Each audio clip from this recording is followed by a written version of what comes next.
when did you first realize the need for the church to move from being the base camp to out into the missional edges?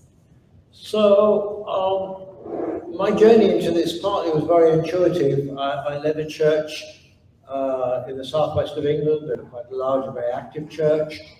And when I arrived there with my family in the late 80s, my fellow clergyman and me, we sat down and we said, you know, this is an active church, but they've got hardly any youth work. And we looked at our children becoming teenagers, and we knew they wouldn't stay in the faith unless there's some great Christian youth work. So we started a teenage congregation. We didn't really know what we were doing, but we said if we can just get lots of teenagers together to worship God and begin to grow in that Christian faith, then we can get peer pressure to work in our favor. And so we did a head count, and we thought, actually, if we just think of all the clergy families within travel distance of Taunton, where we live, we could get a congregation of 60 people straight away.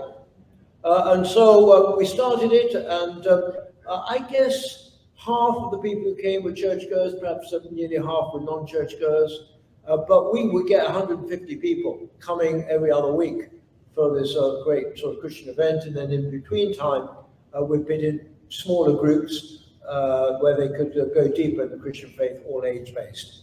So we did that, broke all the rules about youth work by mixing up different ages, but it kind of got the scale, and they had lots of fun and games, and had a non-alcoholic bar and so on.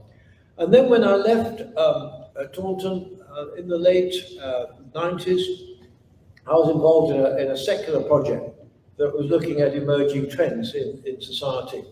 And one of the things that we were looking at was consumerism. And in the UK, consumer behavior was changing quite a lot, and customization and personalization was all quite new in the late 90s in Europe.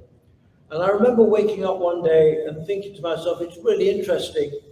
Every organization in Britain today is customizing and personalizing their offering to their clients and customers. The only organization that's not doing that is the church. And the church is trying to offer everyone a bog standard service on a Sunday morning that's going to encompass everyone. And I thought to myself, that can't work.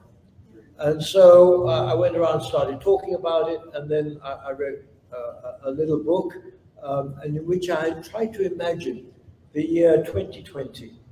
What might customized church look like? And I wrote that book, and in the process of writing it, I met with church planters who were realizing that traditional forms of church planting didn't work, and that was the beginning of my journey into what we now call fresh expressions of church, which are forms of Christian community that are, as it were, customized to that particular context and that particular demographic group.